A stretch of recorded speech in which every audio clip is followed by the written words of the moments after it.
absolutely. Did you say my name 5 times? I think No. twice, maybe. No, we did not do the Beetlejuice routine. Uh-huh. Well, it is 7:01 and we have a quorum. So I'm going to begin, and I'd like to say Happy New Year and welcome everyone to the first meeting of the Community Board 12 Land Use Committee. We actually don't have any confirmed agenda items. We do have a few updates. Before I get into that, just for the record as usual, I would, like to have my fellow board members introduce themselves. I will first, just for the record, say once again that I'm Wayne Benjamin, Chair of Land Use for Manhattan Community Board 12. And then as I see them on my screen, I will begin with Vivian. I am Vivian Ducat, and I'm a public member of the Land Use Committee. Joel. Hi, guys. Good evening. My name is Joel Abreu, and I am also part of CB12's Land Use Committee. Thank you, Joel. Jim. Hi, I'm Jim Berlin. I'm a member of the Land Use Committee as well, and I'm also the board parliamentarian. Thank you, Jim. Tanya. Hi, I'm Tanya, Community Board Member, Land Use Committee Member. Thank you. I thought you forgot your last name there for a second. Sometimes I do. I know the feeling. And we're also happy to have Natalie Espino with us. Natalie, it says Manhattan Borough President's Office, and I think, she was with Gail Brewer's office and is with the current borough president, but only for a short period of time. And then she has a mysterious new undertaking that she won't tell us about. But just a couple of updates. But before I get to that, as an item of new business, and I circulated this to the committee, there is a matter that is coming before the Landmarks Preservation Commission for a hearing next Tuesday, January 11th, and it's pertaining to heritage markers. Right. 25 in total throughout Harlem, but actually 2 of which are in, Washington Heights and Jamel Terrace Historic District. And in February of last year, the board unanimously passed a resolution supporting that initiative. And the reason why it was a bit confusing to me is this was something that was spearheaded by Parks and Cultural Affairs because it was under the aegis of the Parks Department. Unfortunately, the 11th of January, that is actually the date of the January Parks and Culture Committee meeting. And as we know, LPC's hearings are in the morning, so Parks would not have an opportunity to even, consider this. And on top of that, since that hearing is before the executive committee, land use needs to look at this and forward something to Eleazar as chair to approve. So we can do that as a matter of new business. It isn't on the agenda because it literally just came to my attention today when LPC reached out to Ebenezer to see if CB12 had any comments on this in preparation for the meeting next week. So at the December meeting, it was reported that LPC, going back to LPC, had rejected the request for evaluation that was submitted to expand the Audubon Park Historic District. And after discussion, the committee thought it would be appropriate for the board chair to reiterate to LPC that this is something that we have supported for years in a number of resolutions, and that they really should reconsider that. And so in a letter dated the 29th of December, although I think it didn't go out until, just after New Year's, we do just that. And actually Vivian and Steve Simon and community resident, one of my neighbors, Matthew Spady, and I, drafted, the letter basically telling LPC that, their argument that, the area that is, north of 158th Street doesn't have the same sense of place as the historic district and has different styles and different, periods of development. none of that is relevant, and none of that actually destroys the sense of place. And as one walks the streets there, as you come west of Broadway, you really do feel like you are entering into a unique physical environment. And a lot of that is driven by the path of Riverside Drive, which is somewhat serpentine, and the buildings that follow that path. And you don't feel that once you get on the other side of 158th Street that you're in a different neighborhood or in a different physical environment. You really feel like it continues, and it continues until you come back down to the Riverside Viaduct. So we pointed out to them that in 2009 and in 2007, rather 2009 and 2017, we've advocated for this, and we simply urge them to reconsider that. Sending the letter in and of itself isn't going to do anything. We need to follow up. We also need to follow up with the new mayor's office, but the letter was sent. We also recommended, although I don't have any update on the status, that the city planning website that has a questionnaire and information on their initiative to look at what's good urban design, that the CB12 e-blast that link and the information broadly. I did share that information with the office. They said they would do it. I have not seen the email. As you know from the December meeting, city planning's current cutoff date for considering any comments is the end of this month. We recommended that since they really only came to us with information on this in the beginning of December, sort of the beginning of holiday season, that they should at least extend the deadline through the end of February. I have not heard anything from them. I see Tim Anderson from the Borough President's office is also on the line.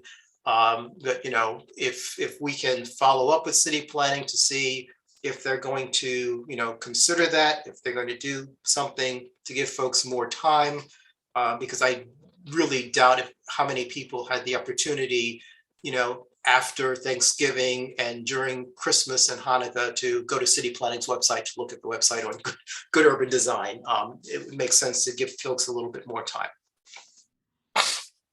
So something else that we discussed, and I know it has been of interest throughout the year, is what's happening in the area that is proposed for the expanded Audubon Park Historic District.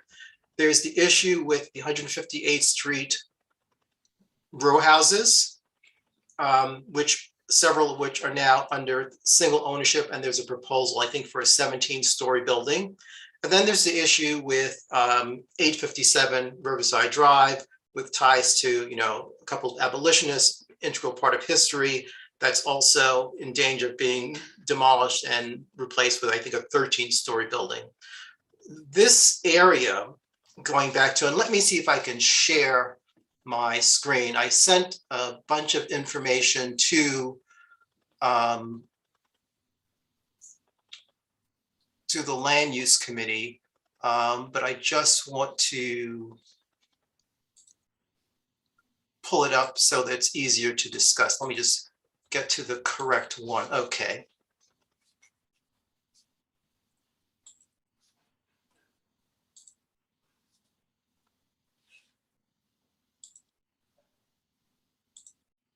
Can you see my screen? Yes. So this is from, and let me reduce the size so that it fits.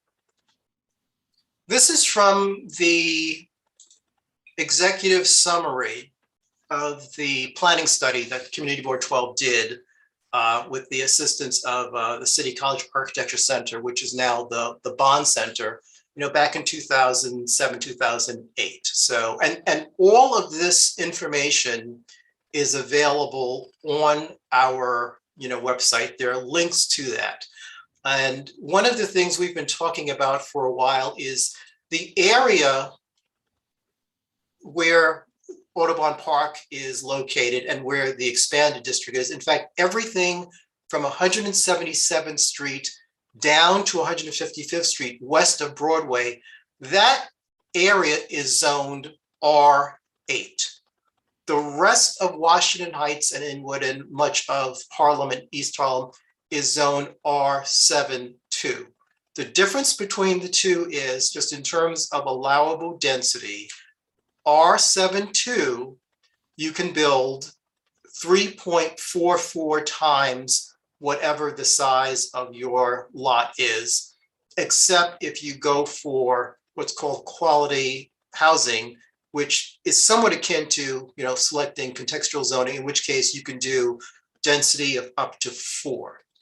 But just as a right without quality housing, it's 3.44 times whatever your lot size is.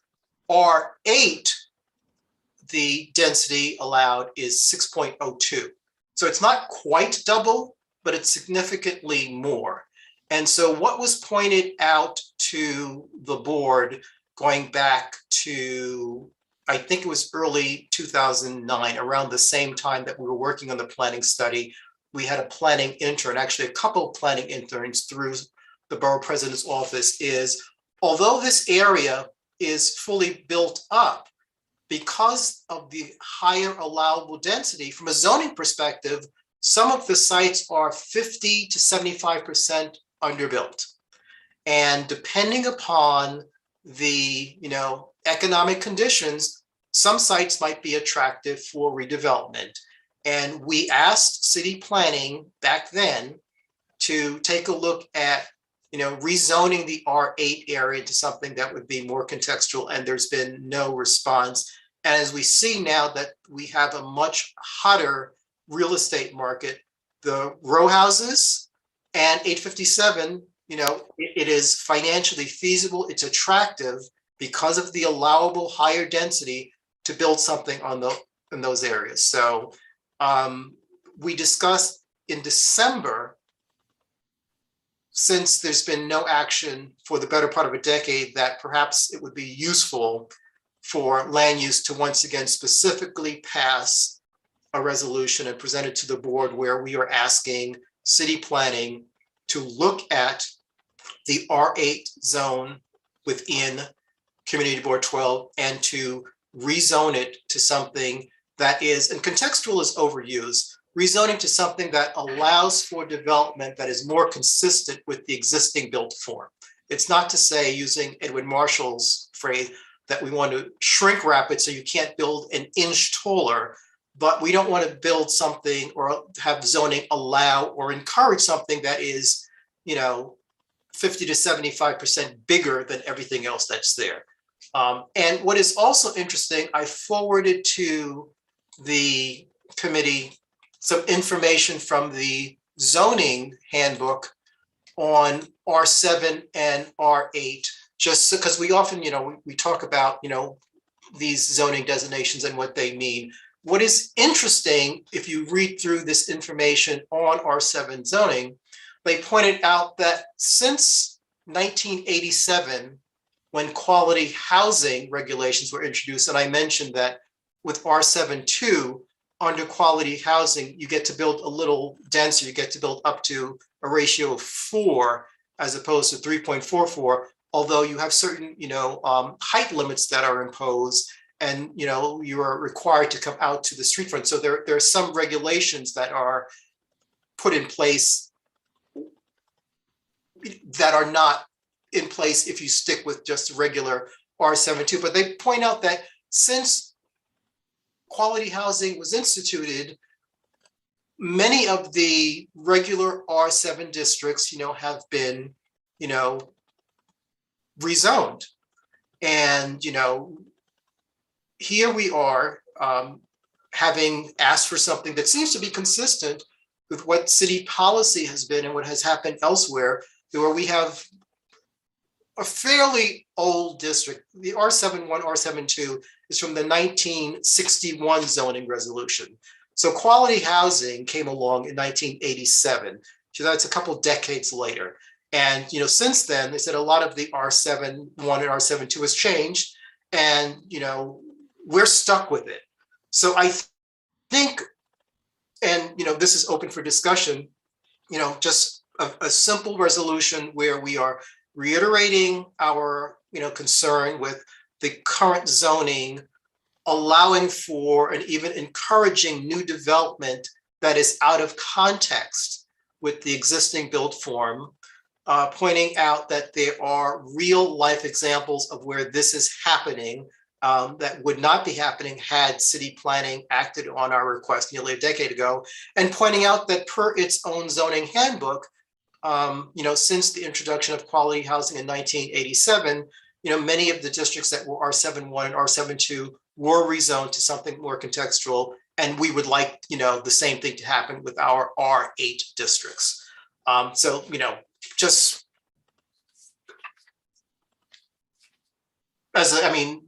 and that's basically what I wanted to point out about, the R8 districts. So Vivian, yes. I was curious what the history is of why that strip is R8. I mean, it follows Riverside Drive, but You know what? I couldn't tell you.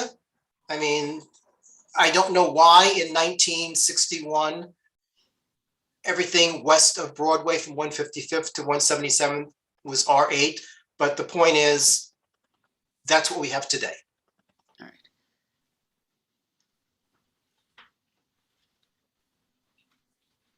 So what are your thoughts on a renewed request to city planning to rezone the R8 district? What do you think of the logic of it?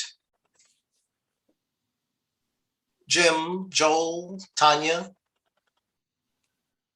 Jim?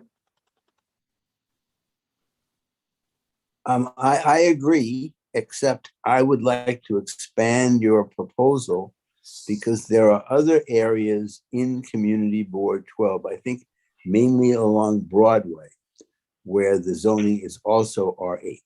Like I think Broadway between 178th Street and maybe 181st Street. Some of those buildings are already like near the bus terminal, they're already 10 feet tall. So that's obviously why the zoning is like that.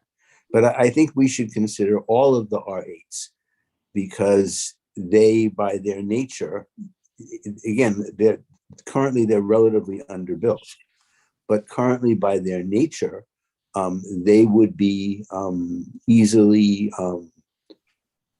a place where, developers could easily put up a building that would not be, like you say, consistent with the buildings around it.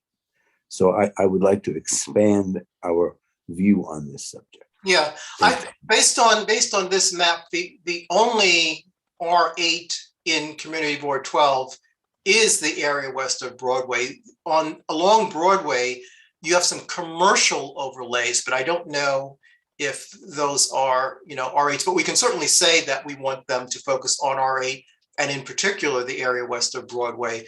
The other thing to remember is some of the buildings, or most of the buildings, in Washington Heights and Inward were built prior to the 61 zoning. And in some cases, like the building where I live and the building where Vivian lives, were built before the 1916 zoning. So there was an interesting article in the New York Times several years ago looking at neighborhoods throughout the city where there are existing buildings that could not be built as of right under current zoning. And there were a number in Washington Heights in which some of them were not as of right because of height. Others were not as of right because they covered more of the site, more of the lot area, than's permitted. And other areas, in other cases, when we have some courtyard buildings or alleys, there's now a certain distance. I think it's 30 feet between, the primary windows. And if it's less than that, then it's not legal. So we may in fact have any number of buildings where they're grandfathered. So some of the buildings on Broadway, and I think I know the ones you're talking about that are, they're fairly tall, but I think they're on Broadway. They're probably in the in one of the retail commercial overlays, but I also think they predate, they certainly predate 1961.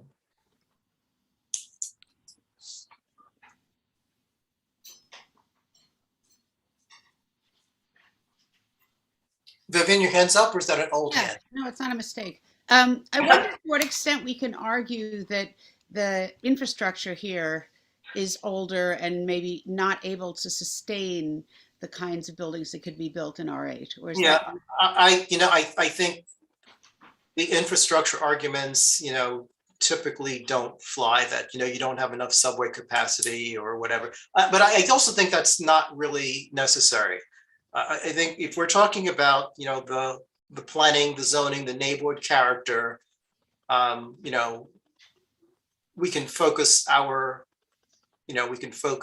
argument and our, request there, because city planning is going to say that, they don't have jurisdiction over the MTA, but the MTA is doing X, Y, and Z. And, in some instances, some of the infrastructure arguments feel like, at least from my perspective, sort of package responses to try to argue against development. On one hand, we say that we need more affordable housing throughout the city, several 100,000 units. On the other hand, we don't want to build them anywhere because we're saying, well, the infrastructure can't take it. So I think it's better to focus on, particularly, I always talk about speaking the language of the agency we're dealing with. Let's speak to city planning about the planning and zoning arguments. Tanya.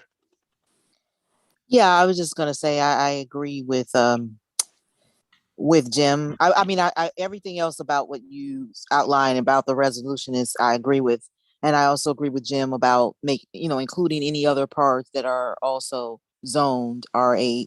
The only other thing, and I'm sure you're going to say this, but to really emphasize that they act expeditiously because of the fact that if they don't, I mean, there's possibilities that some of, these type of developments could end up going through the pipeline very quickly. Mm-hmm. So that's just my only other comment, but I agree with everything else.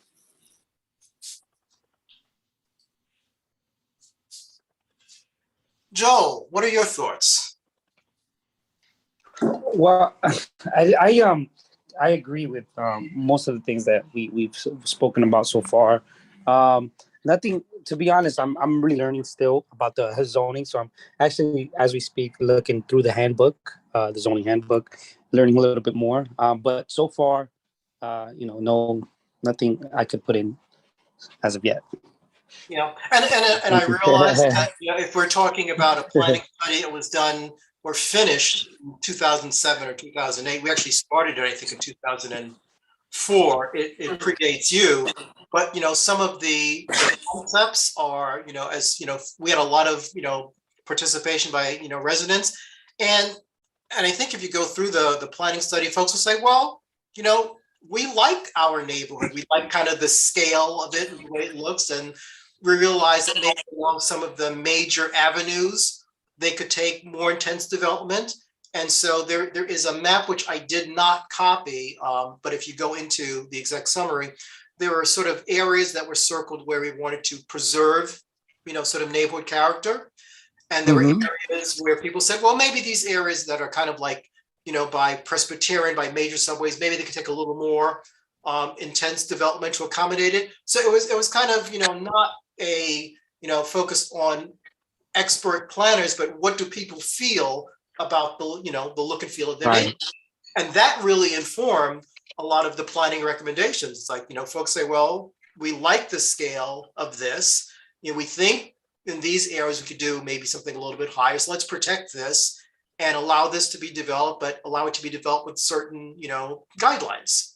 Which areas? I know you didn't include the map here, but so far, I was born in '91, so pretty much all this area that's highlighted, or rather that's more general commercial, has always been there for me as in my time. I didn't know that we had some heavy and manufacturing areas, which is pretty interesting, which I've always thought that was probably it. But is there areas where we're thinking of expanding?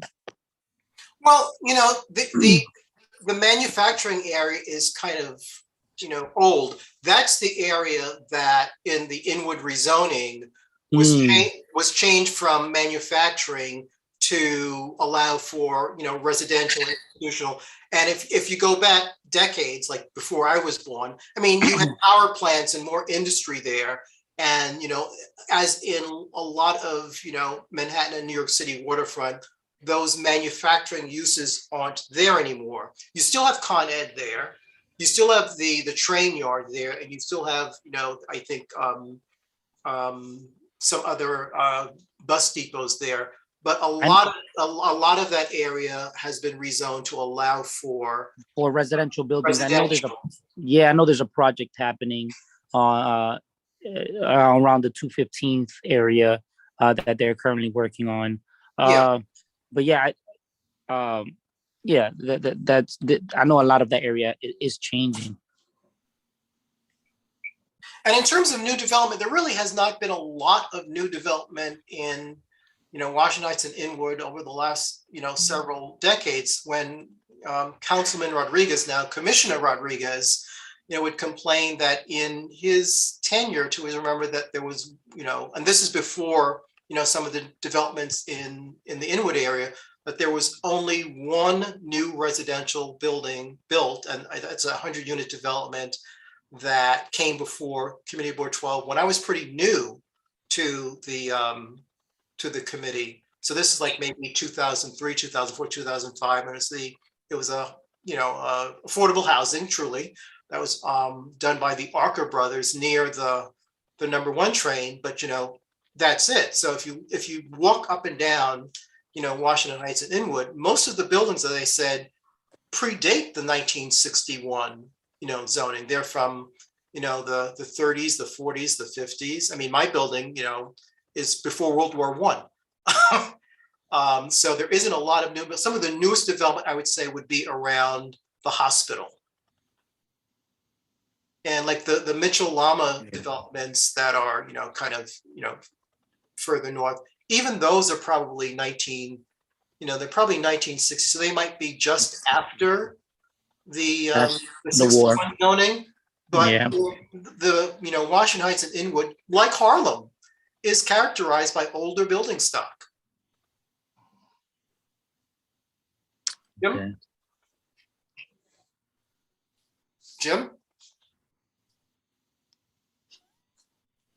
Hello, I just wanted to mention, because you talked about how much of the housing stock in Washington Heights could not be rebuilt under the current zoning. Not much, Turns some. out Some. It turns out Castle Village, where I live, could be, because it's a towers in a park, and then we have enough land, so the whole thing actually Exactly. works, even with the new zoning. Yeah, well, my building could not, because we cover too much of the site, and Right. I think Vivian's building also covers too much of the site, and might be well, there's no height limit, but I think it breaks the sky exposure plane. It's built out. Yeah, this Yeah. came up before. And you also have limits in terms of the number of units per acre. Okay. And I don't know if it's how it is now, but I think the Riviera has 200 or 300 units in the building. No, it was 100. It was 201. It was built with 150, Right. and then after the 30s, it became 201. But now there's a certain amount of combining. It's probably down to Right. 90, something like that. Yeah. I don't even, but I don't know if, once again, if the density of it, and like those courtyards, I don't know if the clearance is sufficient. And then, when you look at some of these rules, you wonder, just as you said, Vivian, you wonder why that area is R8. You wonder why it's 30 feet as opposed to 25. That same article pointed out that if you go to Central Park West, the buildings that have the sort of those twin towers on top, Mhm. none of those are now legal, because the towers are not far enough apart from one another. And it doesn't make any sense. I don't see anyone looking to leave those apartments. What was the worry about them being? I have no idea. I mean, that's the point. In so many cases, we have regulations, and there are regulations that were put in place after major incidents that relate to fire safety. But some of them, it's like, you don't understand what the rationale was. Celebrities being able to look into other celebrities' windows. Well, but they like that. Is that an old hand or a new hand, Jim? Okay, I guess so. Jim's an So- old hand.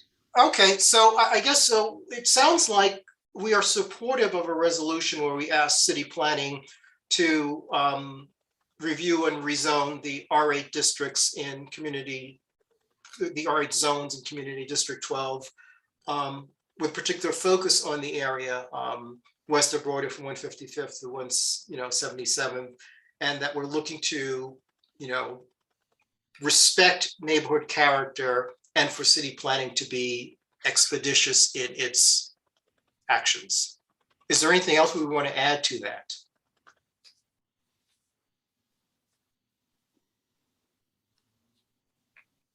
I think all buildings that meet current zoning should get a gold star. And you and Vivian don't get one. I know we're bad people. Bad, We bad. live in renegade buildings. So would someone like to move that resolution? I so move. I'll second it. Okay, I'm going to stop sharing so I can see the participants. Yeah, I don't see any hands up for that. So just for the benefit of attendees, when we vote on the resolutions, we vote, the committee members vote first. If there are any other board members who are not in the committee, they vote second. And then members of the public attendees, you do not have to vote, but unlike the general meeting, at the committee level, you can in fact vote if you would like to. So we have a resolution that was moved in second. It's asking city planning to rezone the R8 zoning districts in Washington Heights and Inwood with a particular focus on the area west of Broadway from 155th to 177th. We're interested in the rezoning being contextual and respecting the neighborhood character. And we're looking for city planning to be expeditious in its actions. Those committee members in favor?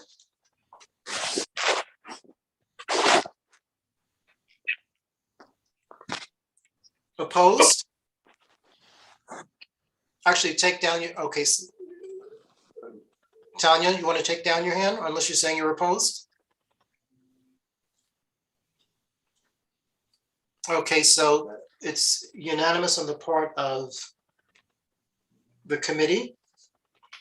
We have no other board members. Members of the public, if you would like to vote, you can do so by raising your hand. So once again, first, those who are in favor of the resolution, you can raise your hand on, in the system.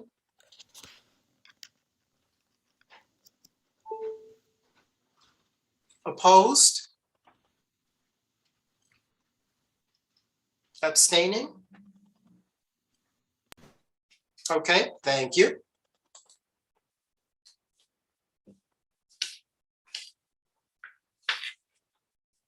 So moving on to, and I will write this, moving on to the matter that I mentioned, that Landmarks is going to consider next Tuesday. So in February of 2021, we passed a resolution in support of what's called the Harlem Heritage Markers Project. And actually the initiative is one of a 501c3 called While We Are Still Here. And as I recall, the executive director of that is a former member of Community Board 12. And the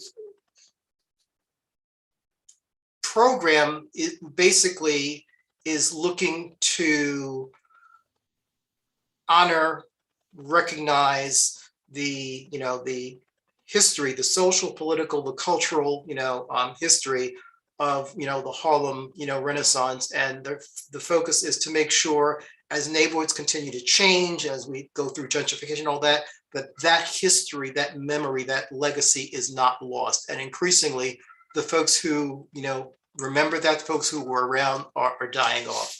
And so there would be,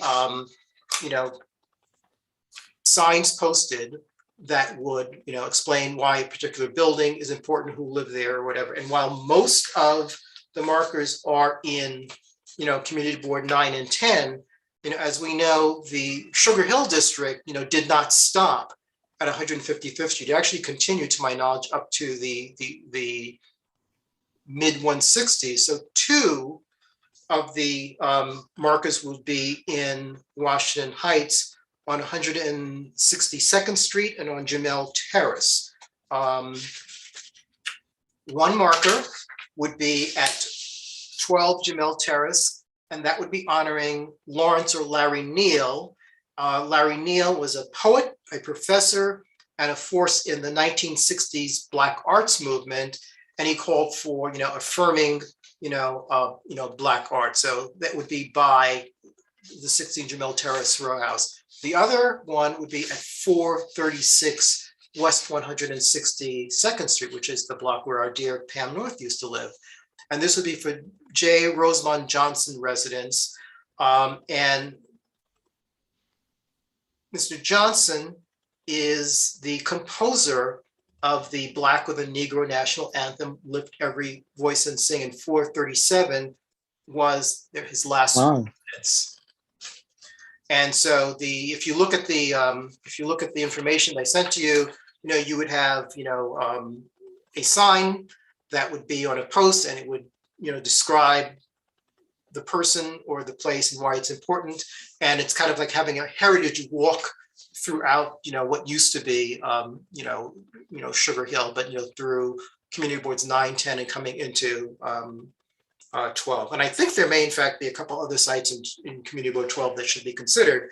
As then I said, I reached out to Liz Ritter to see if she was able to join us, but I have not heard from her. But I did get the resolution that was passed from Ebenezer and shared it with everyone, just for, for the background. And I think this is literally the kind of thing that, we've been talking about from the perspective of also wanting, landmarks to acknowledge and consider, the history, culture of, people of color. And so this is something I think we should eagerly support. I see Natalie's hand up. I found it very striking that on the day that the Cultural Committee passed this resolution on these heritage markers, it was also the same meeting at which they passed the resolution in favor of Community Board 10's project to calling on the city creating a marker in Central Park in commemorating the exonerated 5.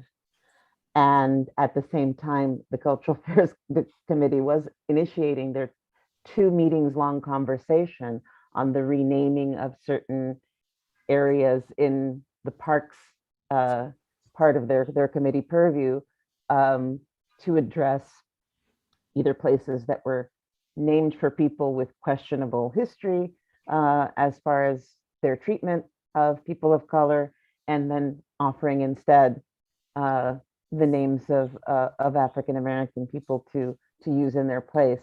So it was a nice set of meetings that included this as part of a kind of a pivoting of, this agenda. And I appreciate you letting me just say it and point it out and reflect on that and take that moment because I do appreciate the work that this board has done on in adding equity to everything that they do.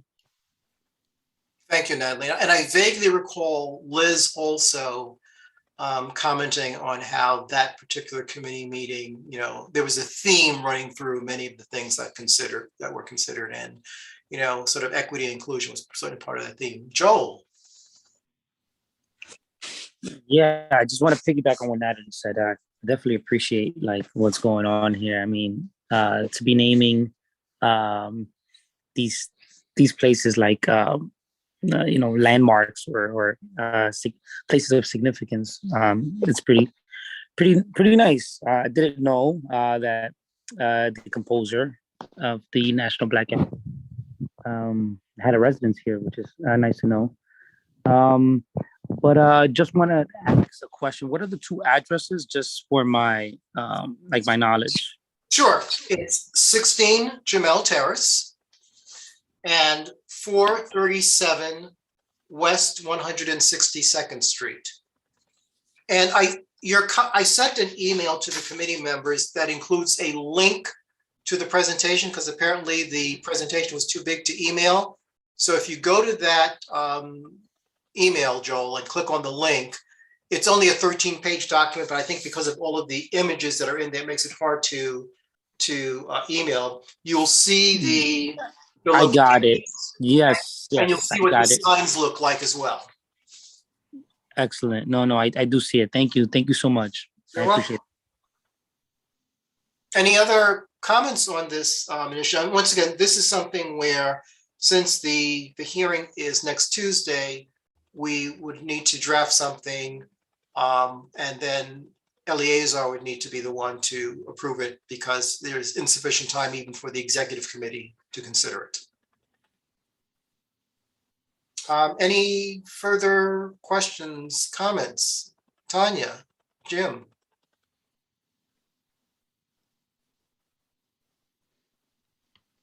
These displays of equity are always good. That's my comment. Yeah, but I also think, like, as Joel said, how many other people didn't know that, the composer of the Negro National Anthem had a residence basically, just a few blocks from where I lived. I mean, I think it's important for that information to be quite literally out there in the public. Oh, absolutely. Yeah. Is it a question of money that they haven't done more? I mean, there's there's so much more up here. I don't know if it's if you go through the resolution, I don't know if it's a matter of money.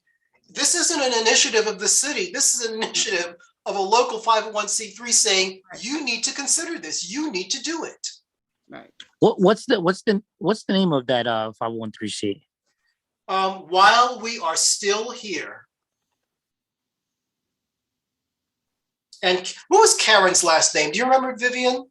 Karen Taylor. Karen Taylor. So Karen was actually, Joel, Karen was on the board. Karen. She was She on this the committee. She was on the land use committee. I believe she Right. lives in 555 Edgecombe. So she lived like basically just, around the corner from a couple of these, sites. And 555 Edgecombe, which was known as the Triple Nickel, it was like one of the grand buildings of the Harlem Renaissance. And between 555 Edgecombe and 409 Edgecombe, where my youngest brother lives, there's anyone who was anybody, in, arts, culture, politics during the Harlem Renaissance lived in those two buildings. And there's just a tremendous amount of history in those buildings and in this area. Oh, wow. And please see Karen's documentary on the 555 building. It was featured in Inwood Film Festival a couple of years back, but I'm sure there's links to it on her site. I'm sure there are. What are some other sites that are not being recognized? Like, do you know off the top of your head which ones are not, but definitely have some historical significance? We need to do a little more research on that. What I find interesting is Paul Robeson also lived in this area. It's interesting that they don't have a sign, noting his, and actually he lived in 555 and he lived in the brownstone that now belongs to Alicia Keys.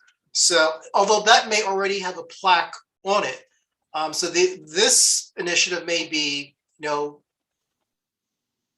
acknowledging other places and other people that have not already been acknowledged, but it would be worthwhile to reach out to Karen and some of the others, say, well, what are some of the other, what are some of the other places? What are some of the other people?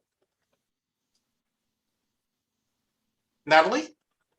Yeah, I will just say that it was kind of a very quiet event right before the holidays, but Shirakapak School and the DOE did install a sign on the school grounds and had a day of celebration and acknowledgement and reflection for the 2/12 and 10th historic site of the enslaved African cemetery.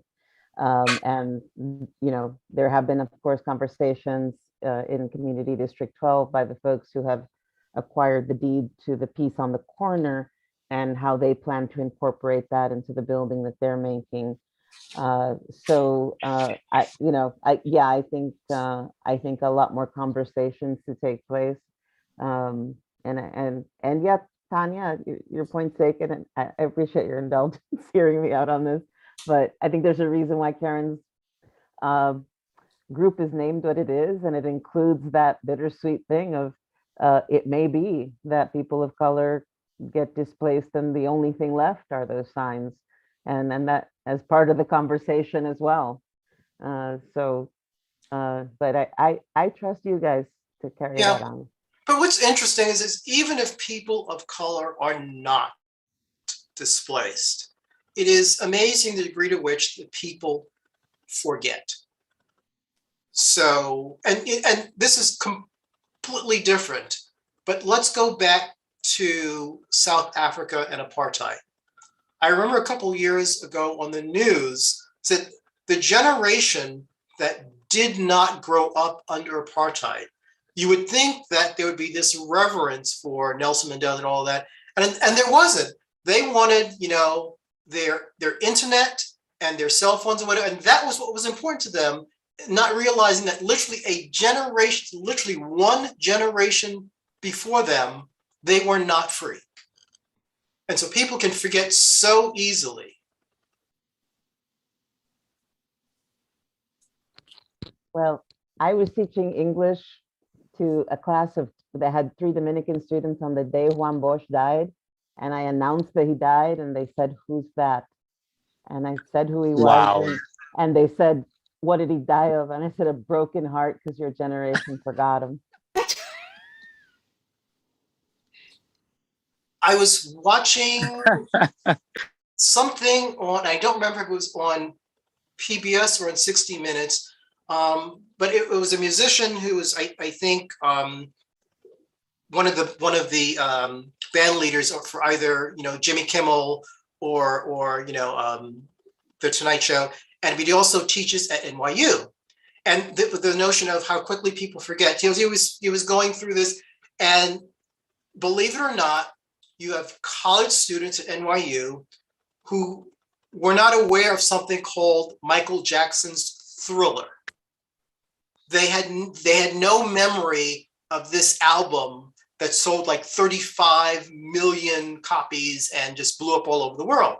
And so from his perspective, and he was talking about, keeping jazz alive and keeping the heritage of, jazz musicians and blues. So if people can forget about Michael Jackson's Thriller, they can forget about anything.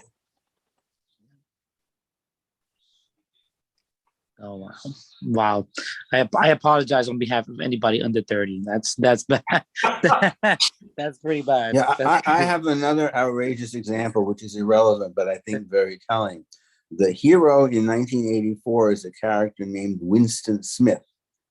No one in some Columbia class relatively recently had any idea what Winston this guy might have been named after. Oh, Lord. Exactly. So I would say, getting back to this matter that will be before Landmarks next week, it sounds like, we reiterate our support of the Harlem Heritage Markers Project, as well as our specific support for the 2 markers proposed for location in Washington Heights, being 12 Jamel Terrace and 437 West 162nd Street. Is that, do I have it right? Would someone like to move that? Also going back to what was already stated, making sure that we already that that we also identify, maybe emphasize the need to identify others Right. before this history gets erased, as it has already been efforts to erase it already. Yeah. Anyway, but yes, to make sure that we identify, more of these places and more of these people before, those efforts take Yeah. over. Well, it sounds like something that we need to charge ourselves with doing. I mean, it's as opposed to charging LPC. I think we want to,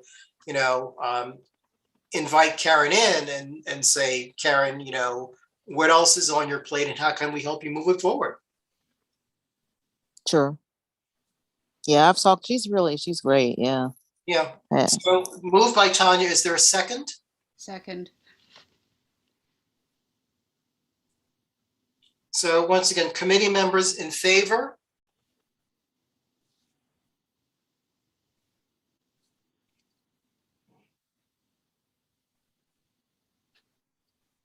Opposed or abstaining? I don't see any.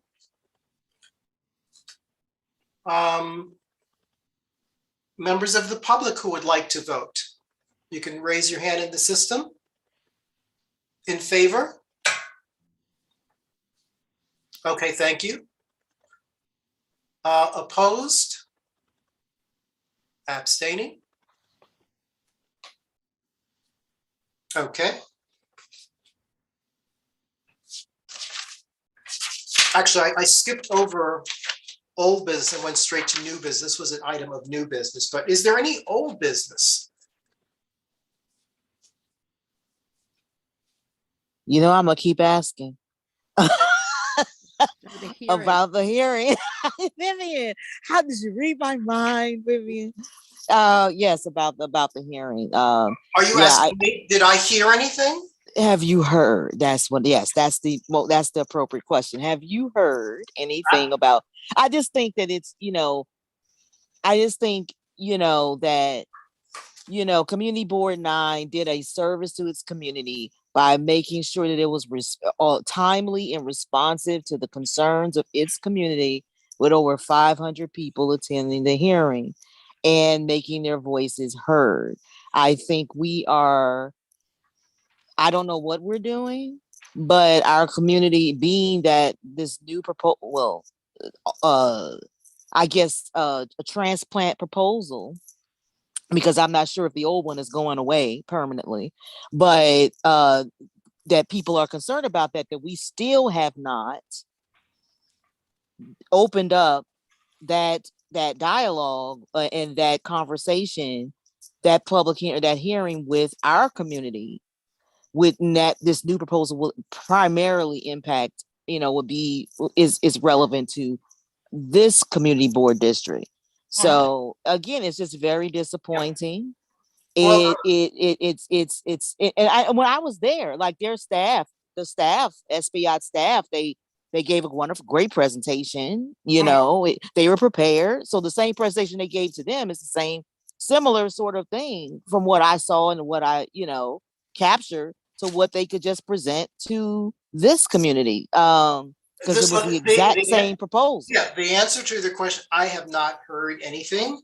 At one point, it was suggested that land use take care of this. And at that time I said, fine, it was, we didn't have enough time to do it in November, we could do it in December. Then it was decided that this would be something that I guess the chair would coordinate with the congressman's office. So I'm, as they say in France, I ain't in it. I haven't heard anything. As I reported last month, I did reach out to,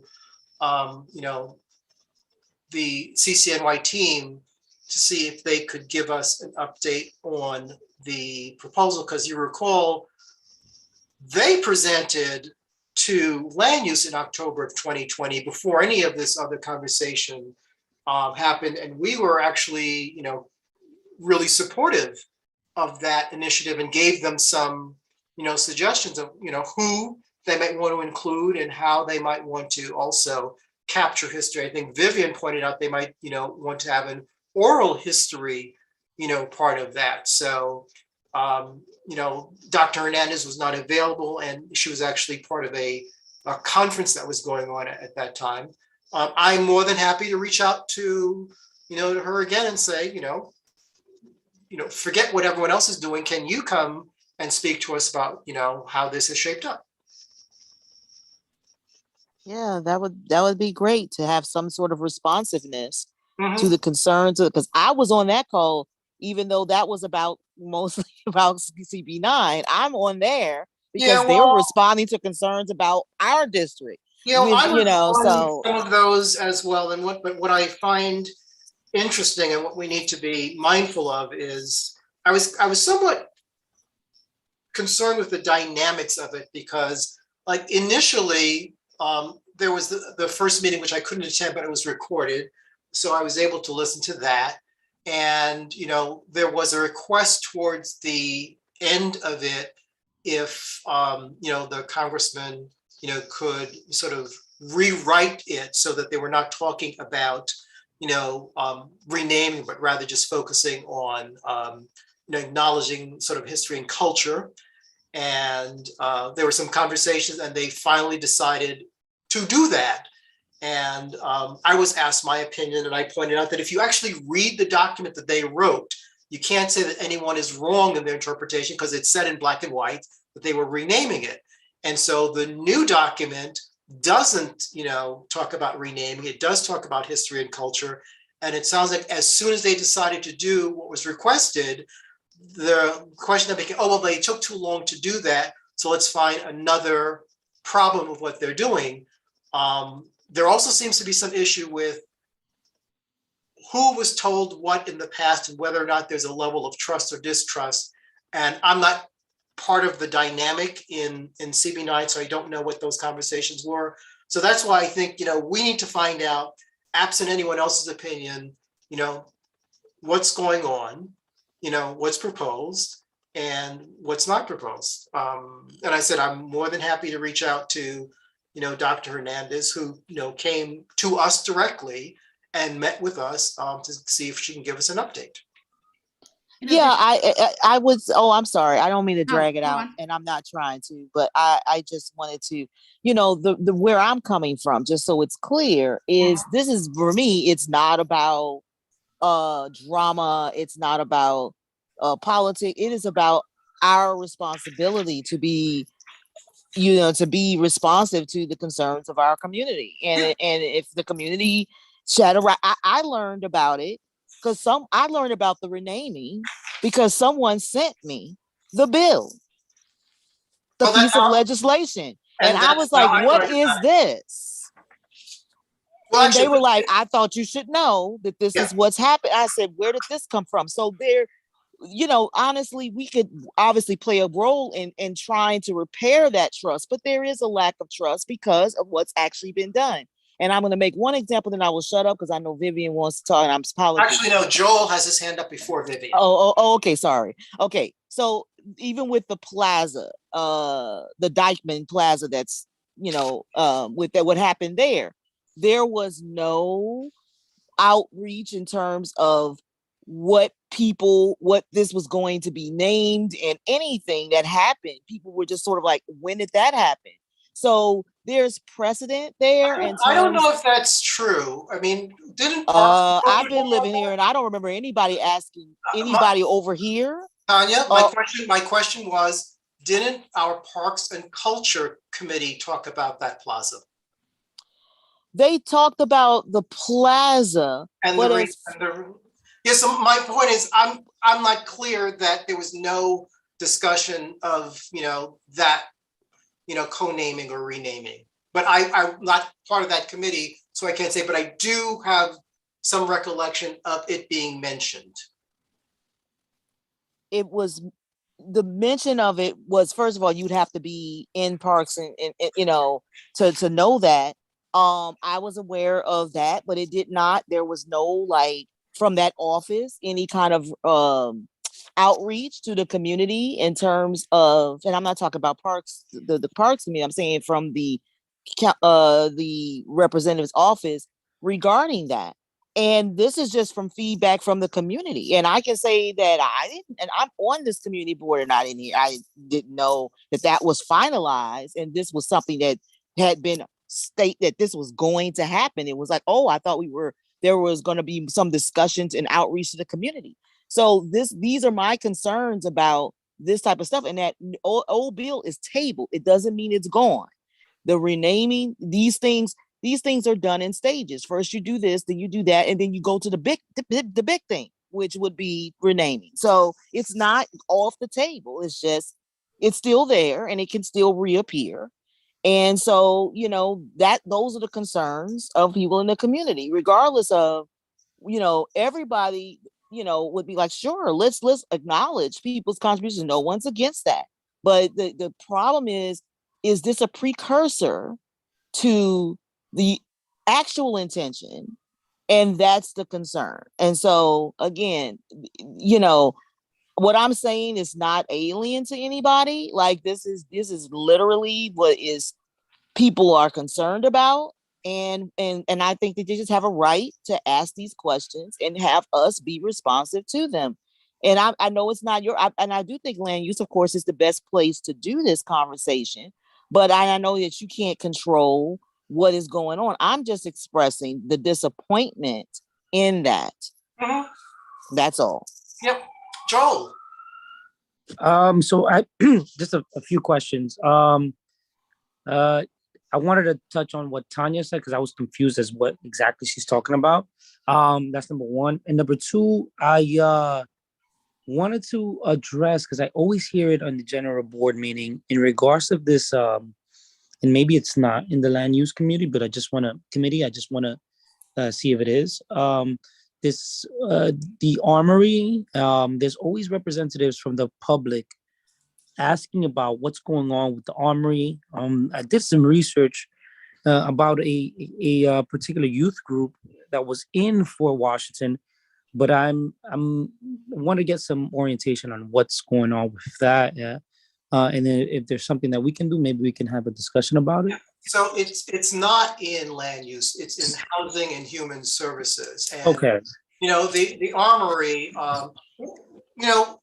the Armory, I guess it's a city owned or controlled, and there is a license agreement on the use, and there's, back and forth. The group that shows up almost every general meeting used to have space in there. Their lease or whatever kind of arrangement they have was canceled and they're out. But someone raised a very interesting question last year that went nowhere, but I thought it was an interesting comment. We are hearing sort of one side of an argument. We're hearing that, whichever agency is functioning as the gatekeeper, the landlord, kick this group out for no good reason.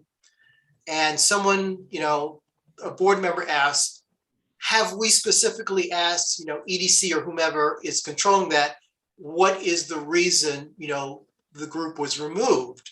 And I don't think we ever got an answer to that. So from their perspective, they do good work, and maybe they do.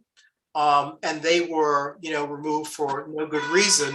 But we don't know from the perspective of either the nonprofit that has the overall license agreement or the city agency that has jurisdiction, their take on why the group was removed. And I think it'll be good for us to get that information, because in any conversation, I can tell you what I think about something, but if someone else is involved in that and they don't agree with me, I'm not likely to fairly represent their perspective.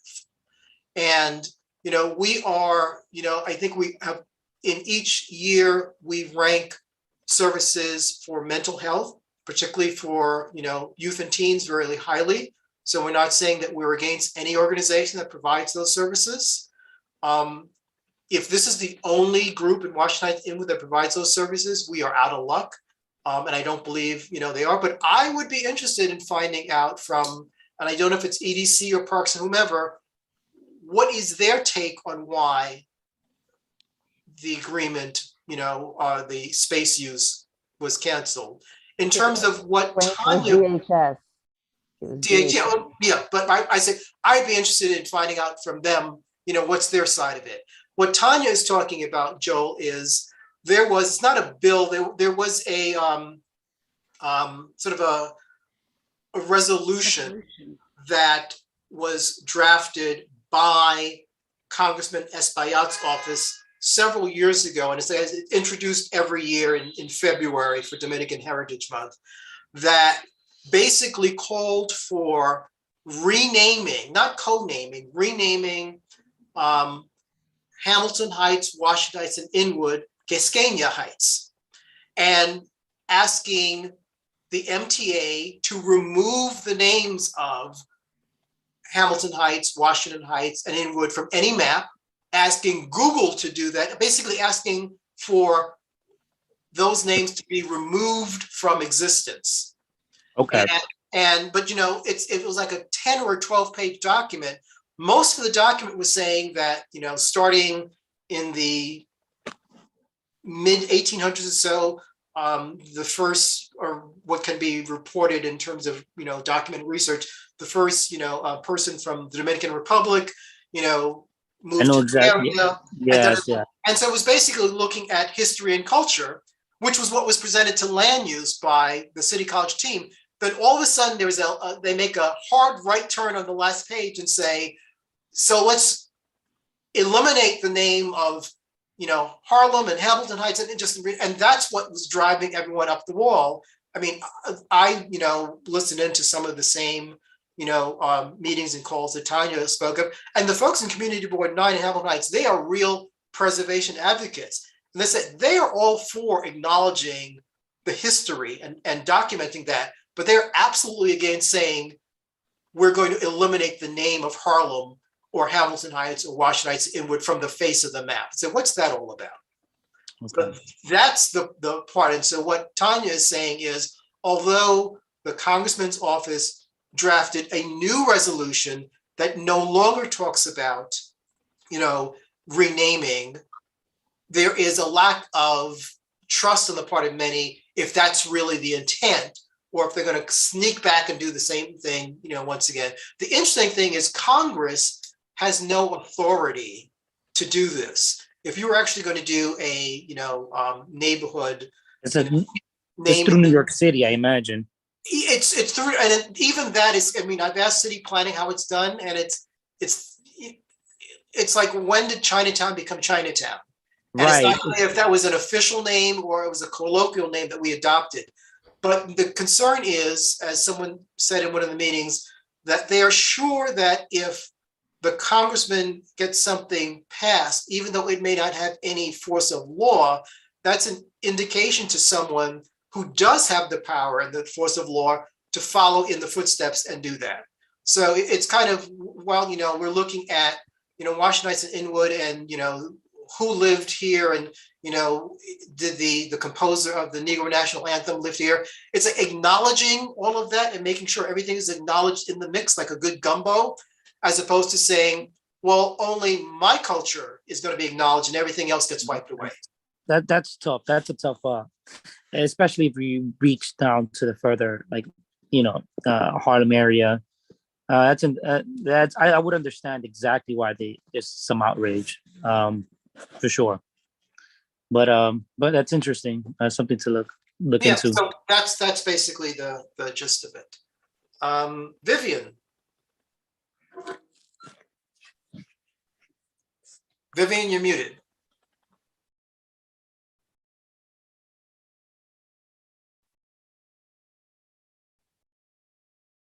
You're still muted.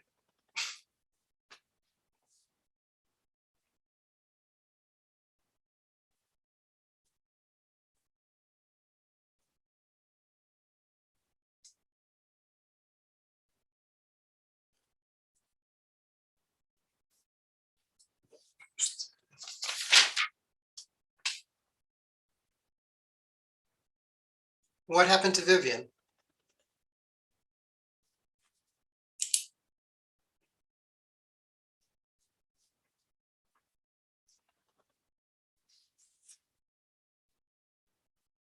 Vivian can't hear, you're still muted.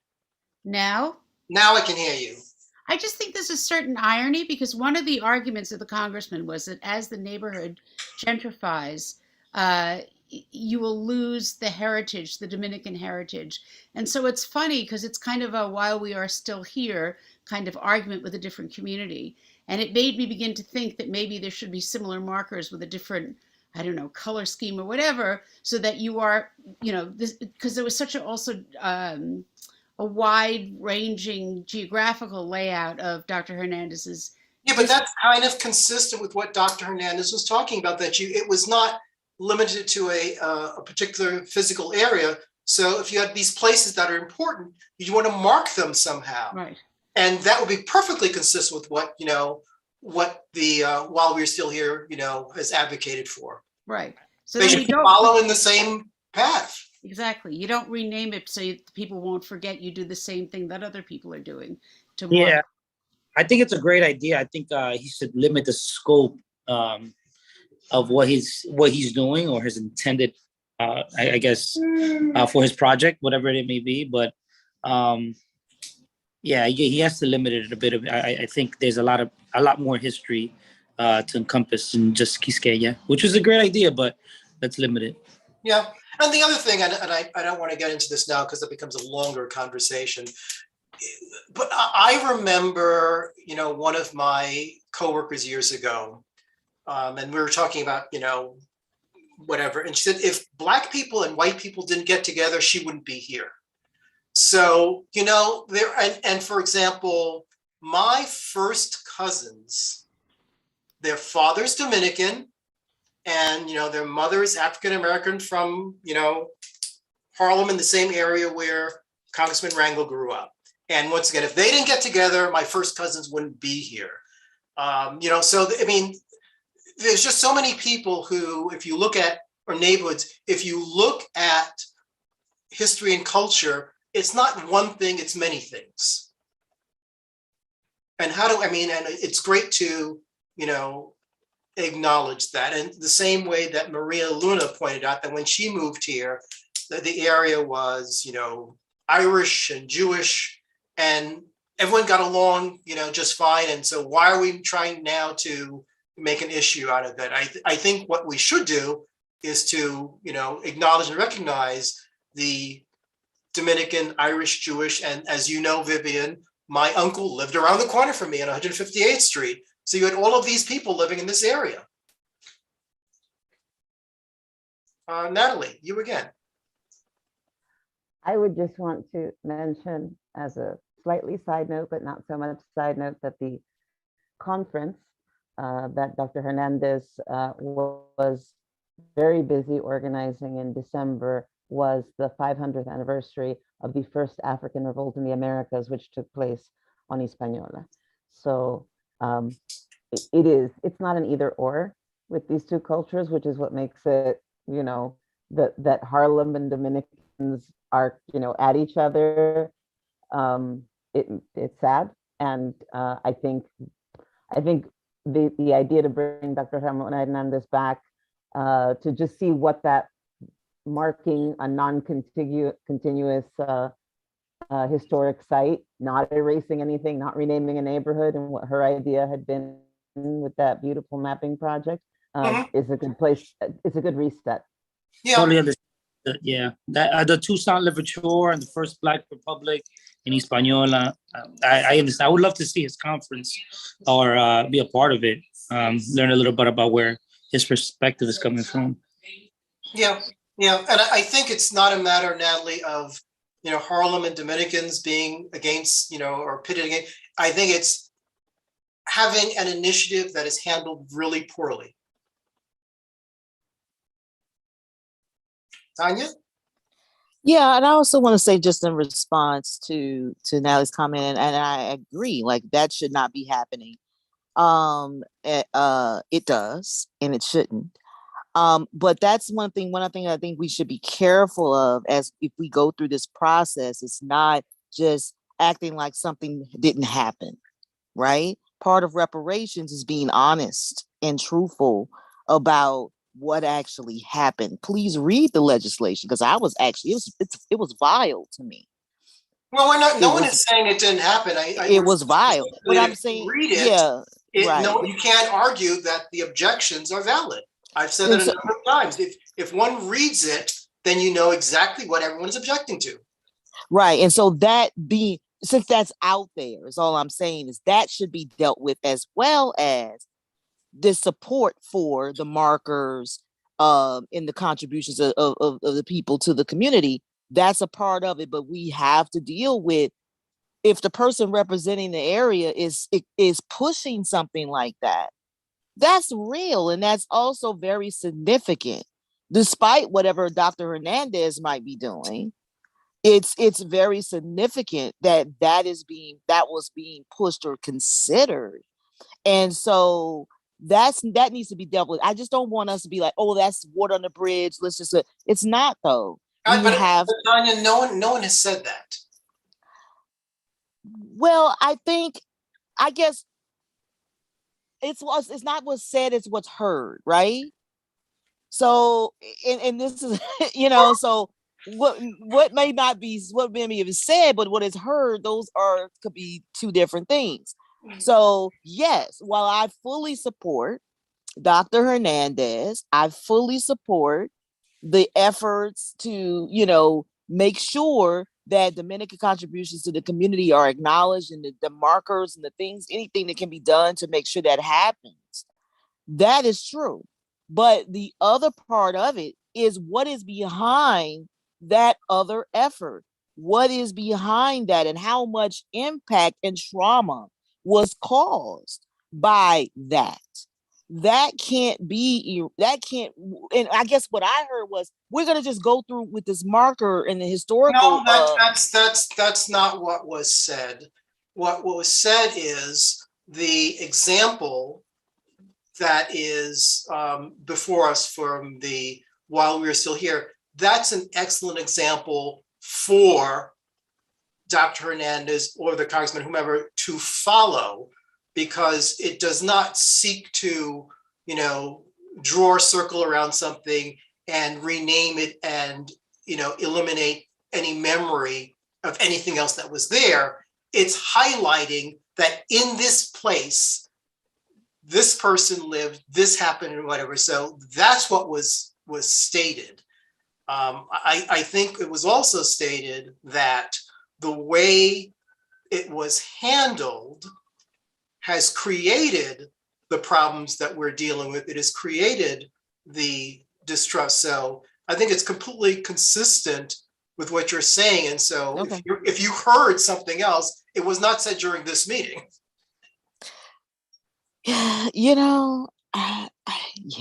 I teach mass communication. I'm just saying, like, there's decoding, encoding. Yeah, I know, but sometimes you may be taking your perspective too far and reading No. into that. It's No, certainly I ain't not reading what into I it. I'm said. looking right at Dyckman Plaza. Yeah, I And know, but that's- I'm saying what, and I see Jim's hands up. What I'm saying and what you're, and I'm not saying that you're saying I said it, but I'm saying that's not what we said in this meeting. Anyway, Jim. Jim, you're muted. Jim, you are still muted. You and Tanya were engaged in a many-minute back and forth, which was totally out of order, and it just went on and on and on. And we had a One person conversation. speaks, allow me to continue. One person speaks, the next person speaks, and then we go on to the next individual. That's how parliamentary procedure works. And a little back and forth every now and then is one thing. But to listen to this for 5 or 7 minutes or whatever, Well, that Jim, is not it- a lot. I am. Jim, I still it give is, the floor. it is Excuse important me, to get to excuse clarity me, because sometimes we excuse speak me. at length and we miss points. Excuse me. There I is no, still have the floor, and I don't plan to indulge in a back and forth with you, nor should you be interrupting me. well, now, I what I- will do what I excuse think is me, necessary and we can. do Excuse from me, there. Okay, excuse me. you can say excuse me as many times as you would like, Right, well, it'd be nice if you stopped interrupting me. and you could change your tone, No, I'm very annoyed because I am being as can we disrespected, all be. and again, So your you know, point is that we should. my point keep back and is, forth, yes. no, my point has nothing to do with the back and forth.